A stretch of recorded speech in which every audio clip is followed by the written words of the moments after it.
पंचदेव प्रार्थना एक शक्तिशाली मंत्र है।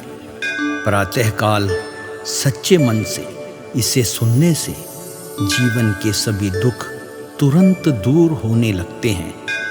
पंचदेव प्रार्थना को प्रतिदिन सुनने से जीवन के असंभव कार्य भी संभव हो जाते हैं। तो आइए सुनते हैं यह पंचदेव प्रार्थना। गजाननं भूतगणादिसेवितं कपित्थजम्बूफलचारुभक्षणम् उमासुतं शोकविनाशकारकं नमामि विघ्नेश्वरपादपङ्कजम्। कर्पूरगौरं करुणावतारं संसारसारं भुजगेन्द्रहारं सदा वसन्तं हृदयारविन्दे भवं भवानी सहितं नमामि। शान्ताकारं भुजगशयनं पद्मनाभं सुरेशं विश्वाधारं गगनसदृशं मेघवर्णं शुभांगं लक्ष्मीकान्तं कमलनयनं योगिभिर्ध्यानगम्यं वन्दे विष्णु भवभयहरं सर्वलोकैकनाथम्।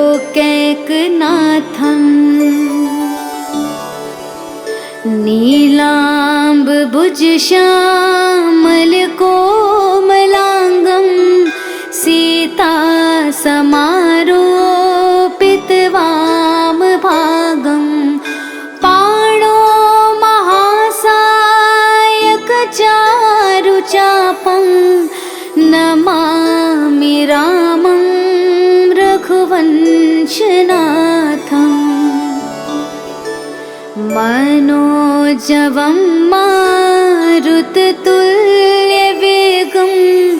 जितेन्द्रियं बुद्धिमतां वरिष्ठं वातात्मजं वानुरयोधमुख्यं श्रीरामदूतं शरणं प्रपद्ये। करारविन्देन पादारविन्दं मुखारविन्दे विनिवेशयन्तं वटस्य पत्रस्य पुटेश्यानं बालं मुकुन्दं मनसा स्मरामि। या देवी सर्वभूतेषु शक्तिरूपेण संस्थिता नमस्तस्यै नमस्तस्यै नमस्तस्यै नमो नमः। नीलाञ्जनासमाभासं रविपुत्रं यमाग्रजं छायामार्तण्डसम्भुतं तं नमामि शनैश्चरम्। गजाननं भूतगणादिसेवितं कपित्थजम्बूफलचारुभक्षणम् उमासुतं शोकविनाशकारकं नमामि विघ्नेश्वरपादपङ्कजम्। कर्पूरगौरं करुणावतारं संसारसारं भुजगेन्द्रहारं सदा वसन्तं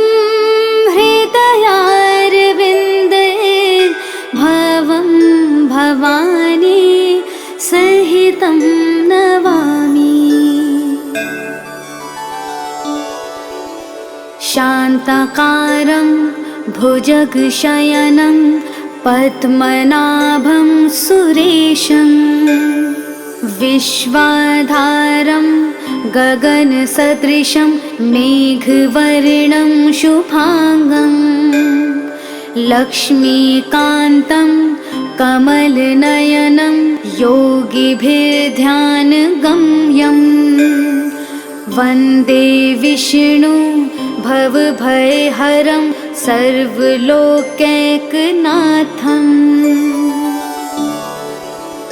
नीलाम्बुजश्यामलकोमलाङ्गं सीतासमारोपितवामभागं पाणो महासायकचारुचापं नमामि रामं रघुवंशनाथम् मनोजवं मारुततुल्यवेगं जितेन्द्रियं बुद्धिमतां वरिष्ठं वातात्मजं वानुरयोधमुख्यं श्रीरामदूतं शरणं प्रपद्ये करारविन्देन पादारविन्दं मुखारविन्दे विनिवेशयन्तं वटस्य पत्रस्य पुटेश्यानं बालं मुकुन्दं मनसा स्मरामि। या देवी सर्वभूतेषु शक्तिरूपेण संस्थिता नमस्तस्यै नमस्तस्यै नमस्तस्यै नमो नमः। नीलाञ्जनासमाभासं रविपुत्रं यमाग्रजं छायामार्तण्डसम्भुतं तं नमामि शनैश्चरम्। गजाननं भूतगणादिसेवितं कपित्थजम्बूफलचारुभक्षणम् उमासुतं शोकविनाशकारकं नमामि विघ्नेश्वरपादपङ्कजम्। कर्पूरगौरं करुणावतारं संसारसारं भुजगेन्द्रहारं सदा वसन्तं हृदयारविन्दे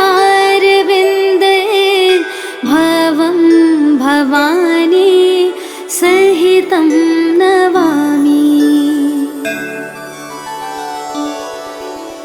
शान्ताकारं भुजगशयनं पद्मनाभं सुरेशं विश्वाधारं गगनसदृशं मेघवर्णं शुभांगं लक्ष्मीकान्तं कमलनयनं योगिभिर्ध्यानगम्यं वन्दे विष्णु भवभयहरं सर्वलोकैकनाथम्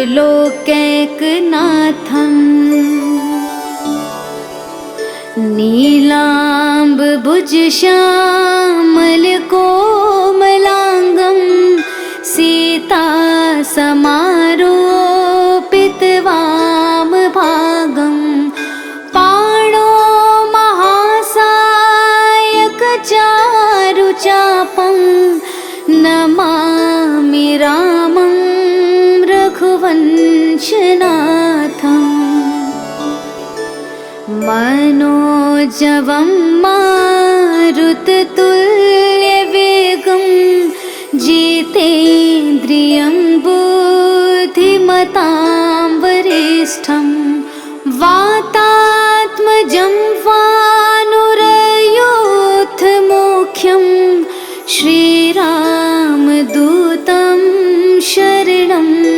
प्रपद्ये करारविन्देन पादारविन्दं मुखारविन्दे विनिवेशयन्तं वटस्य पत्रस्य पुटेश्यानं बालं मुकुन्दं मनसा स्मरामि। या देवी सर्वभूतेषु शक्तिरूपेण संस्थिता नमस्तस्यै नमस्तस्यै नमस्तस्यै नमो नमः। नीलाञ्जनासमाभासं रविपुत्रं यमाग्रजं छायामार्तण्डसम्भूतं तं नमामि शनैश्चरम्। गजाननं भूतगणादिसेवितं कपित्थजम्बूफलचारुभक्षणम् उमासुतं शोकविनाशकारकं नमामि विघ्नेश्वर पादपङ्कजम्। कर्पूरगौरं करुणावतारं संसारसारं भुजगेन्द्रहारं सदा वसन्तं हृदयारविन्दे भवं भवानी सहितं नमामि। शान्ताकारं भुजगशयनं पद्मनाभं सुरेशं विश्वाधारं गगनसदृशं मेघवर्णं शुभांगं लक्ष्मीकान्तं कमलनयनं योगिभिर्ध्यानगम्यं वन्दे विष्णु भवभयहरं सर्वलोकैकनाथम्।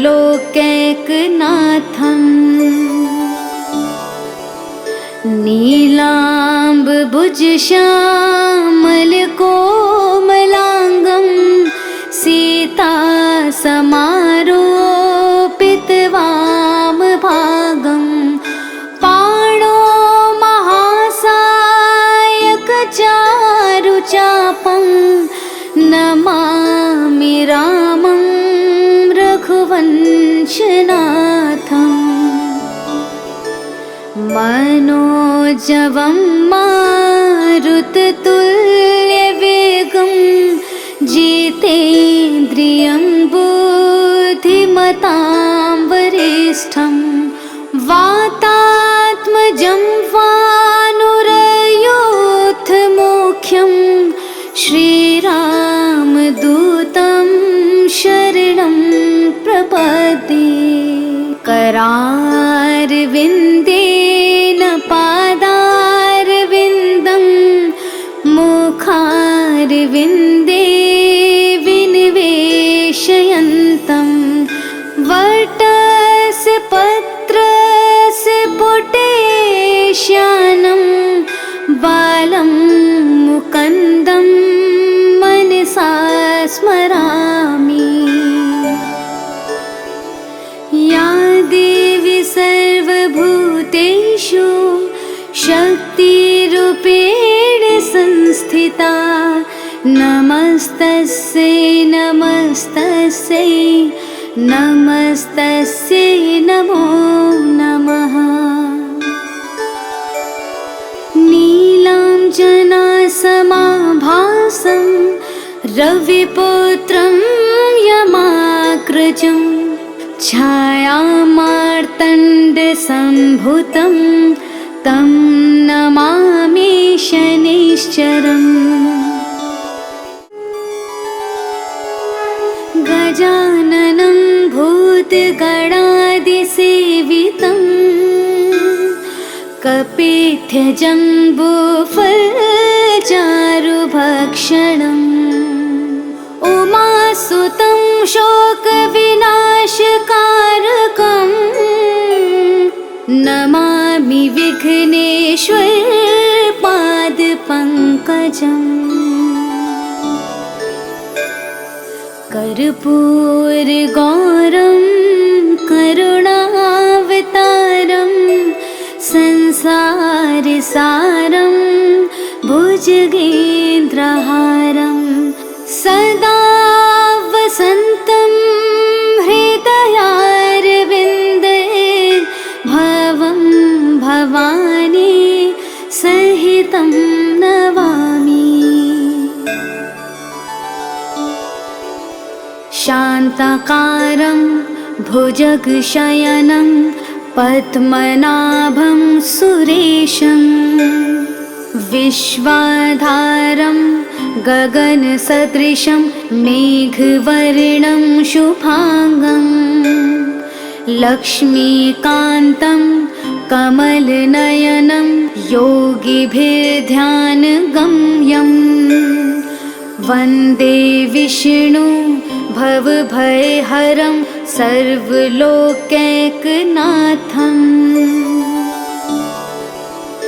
नीलाम्बुजश्यामलकोमलाङ्गं सीतासमारोपितवामभागं पाणो महासायकचारुचापं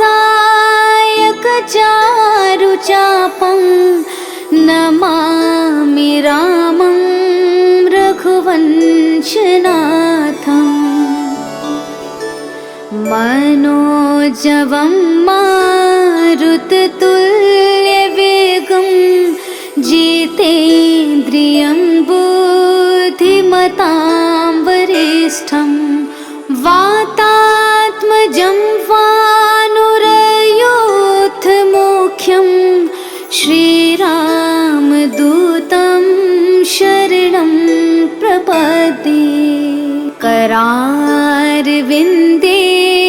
पादारविन्दं मुखारविन्दे विनिवेशयन्तं वटस्य पत्रस्य पुटेश्यानं बालं मुकुन्दं मनसा स्मरामि।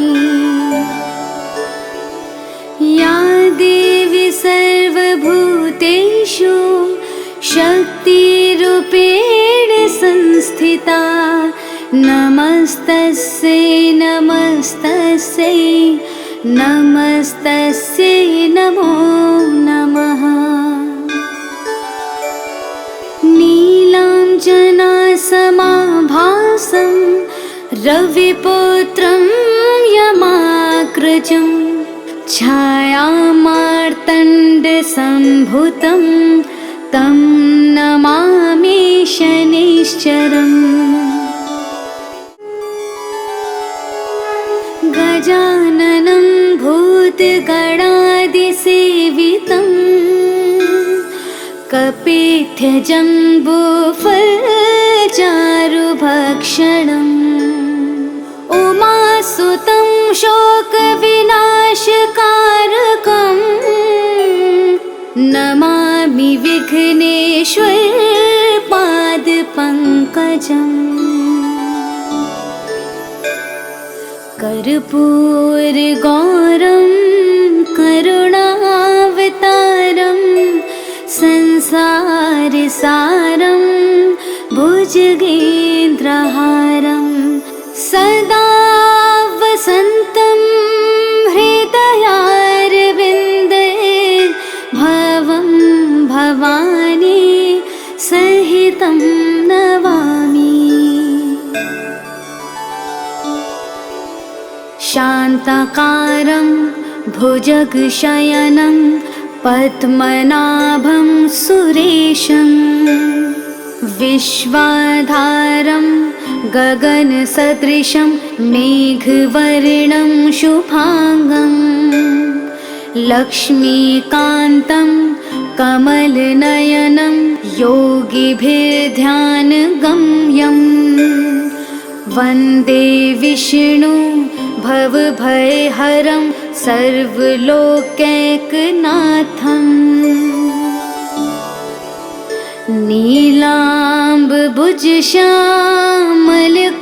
नीलाम्बुजश्यामलकोमलाङ्गं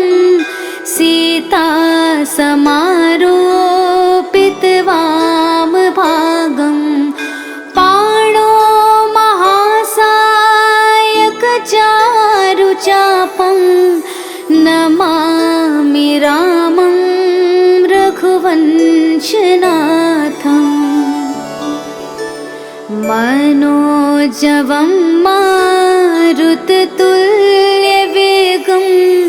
जितेन्द्रियं बुद्धिमतां वरिष्ठं वातात्मजं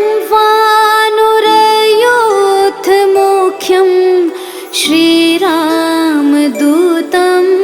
शरणं प्रपद्ये करारविन्देन पादारविन्दं मुखारविन्दे विनिवेशयन्तं वटस्य पत्रस्य पुटेश्यानं बालं मुकुन्दं मनसा स्मरामि या देवी सर्वभूतेषु शक्तिरूपेण संस्थिता नमस्तस्यै नमस्तस्यै नमस्तस्यै नमो नमः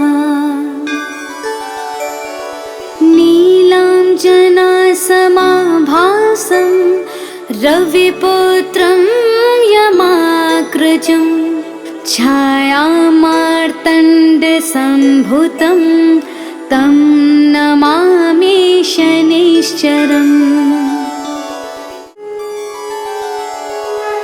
गजाननं भूतगणादिसेवितं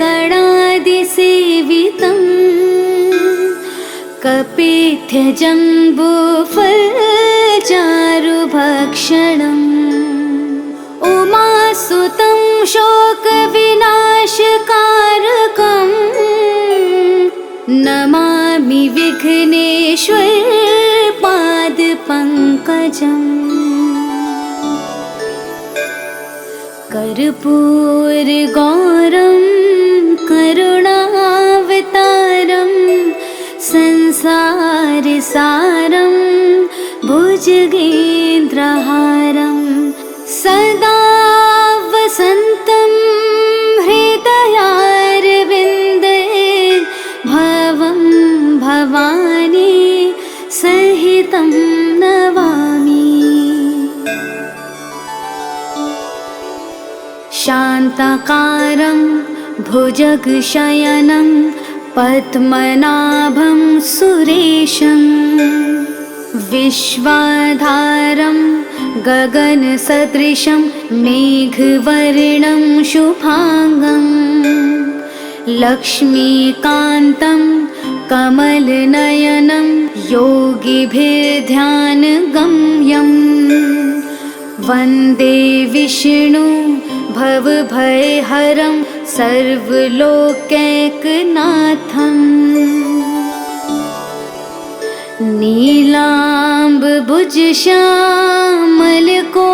नीलाम्बुजश्यामलकोमलाङ्गं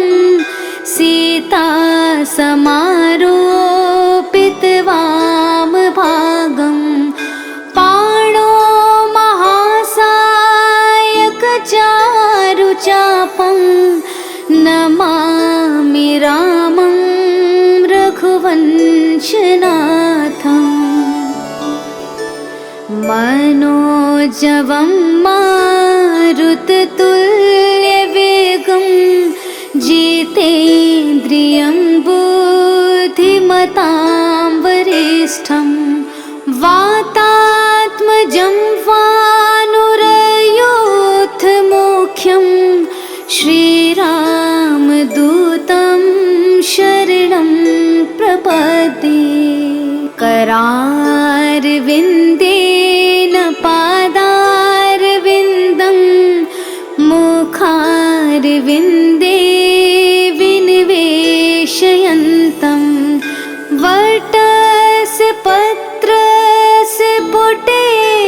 श्यानं बालं मुकुन्दं मनसा स्मरामि। या देवी सर्वभूतेषु शक्तिरूपेण संस्थिता नमस्तस्यै नमस्तस्यै नमस्तस्यै नमो नमः। नीलाञ्जनासमाभासं रविपुत्रं यमाग्रजं छायामार्तण्डसम्भूतं तं नमामि शनैश्चरम्। गजाननं भूतगणादिसेवितं कपित्थजम्बूफलचारुभक्षणम् उमासुतं शोकविनाशकारकं नमामि विघ्नेश्वरपादपङ्कजम्। कर्पूरगौरं करुणावतारं संसारसारं भुजगेन्द्रहारं सदा वसन्तं हृदयारविन्दे भवं भवानी सहितं नमामि। शान्ताकारं भुजगशयनं पद्मनाभं सुरेशं विश्वाधारं गगनसदृशं मेघवर्णं शुभांगं लक्ष्मीकान्तं कमलनयनं योगिभिर्ध्यानगम्यं वन्दे विष्णु भवभयहरं सर्वलोकैकनाथम्।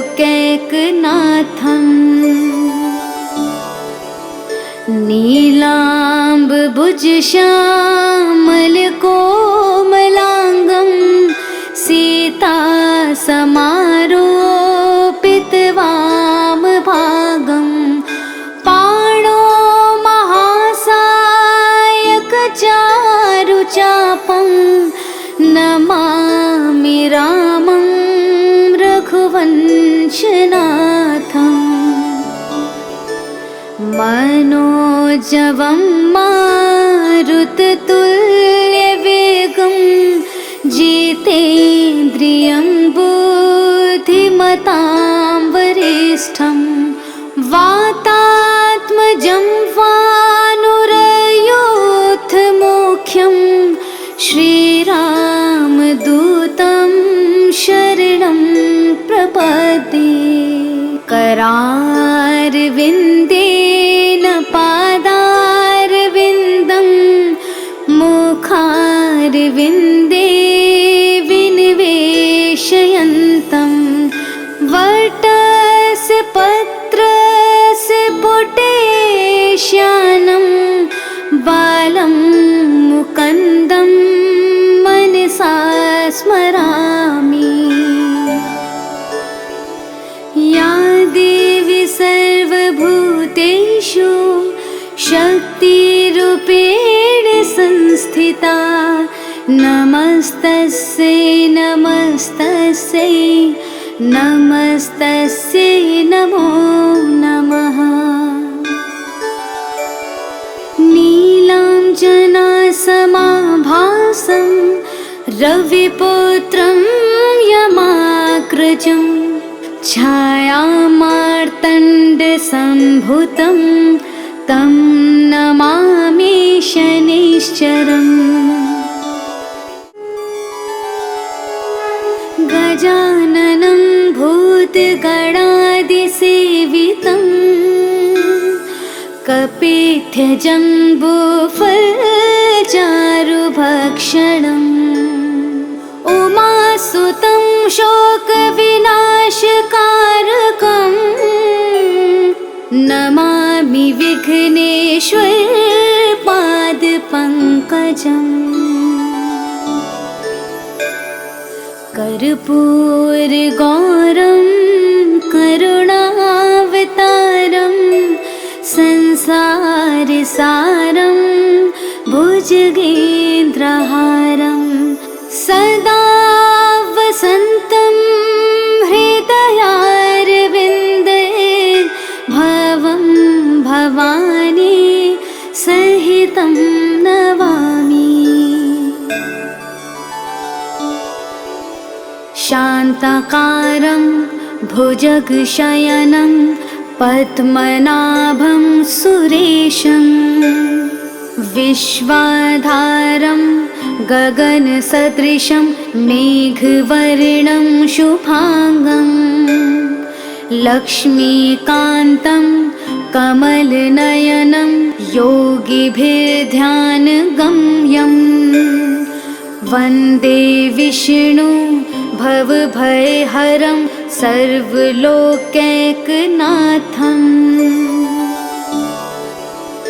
नीलाम्बुजश्यामलकोमलाङ्गं सीतासमारोपितवामभागं पाणो महासायकचारुचापं नमामि रामं रघुवंशनाथम्।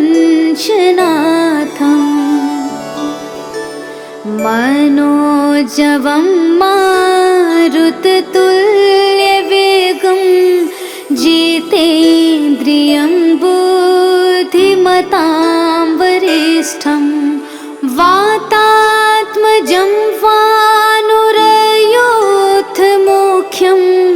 श्रीरामदूतं शरणं प्रपद्ये। करारविन्देन पादारविन्दं मुखारविन्दे विनिवेशयन्तं वटस्य पत्रस्य पुटेश्यानं बालं मुकुन्दं मनसा स्मरामि। या देवी सर्वभूतेषु शक्तिरूपेण संस्थिता नमस्तस्यै नमस्तस्यै नमस्तस्यै नमो नमः। नीलाञ्जनासमाभासं रविपुत्रं यमाग्रजं छायामार्तण्डसम्भुतं तं नमामि शनैश्चरम्। गजाननं भूतगणादिसेवितं कपित्थजम्बूफलचारुभक्षणम् उमासुतं शोकविनाशकारकं नमामि विघ्नेश्वर पादपङ्कजम्। कर्पूरगौरं करुणावतारं संसारसारं भुजगेन्द्रहारं सदा वसन्तं हृदयारविन्दे भवं भवानी सहितं नमामि। शान्ताकारं भुजगशयनं पद्मनाभं सुरेशं विश्वाधारं गगनसदृशं मेघवर्णं शुभांगं लक्ष्मीकान्तं कमलनयनं योगिभिर्ध्यानगम्यं वन्दे विष्णु भवभयहरं सर्वलोकैकनाथम्।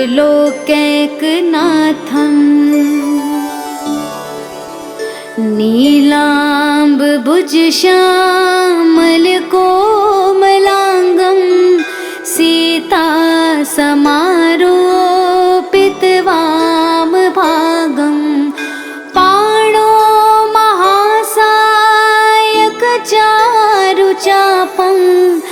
नमामि रामं रघुवंशनाथम् मनोजवं मारुततुल्यवेगं जितेन्द्रियं बुद्धिमतां वरिष्ठं वातात्मजं वानुरयोधमुख्यं श्रीरामदूतं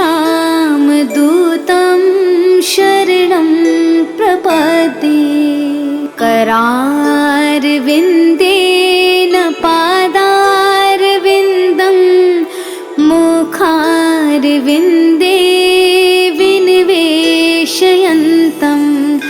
वटस्य पत्रस्य पुटेश्यानं बालं मुकुन्दं मनसा स्मरामि। या देवी सर्वभूतेषु शक्तिरूपेण संस्थिता नमस्तस्यै नमस्तस्यै नमस्तस्यै नमो नमः। नीलाञ्जनासमाभासं रविपुत्रं यमाग्रजं छायामार्तण्डसम्भुतं तं नमामि शनैश्चरम्।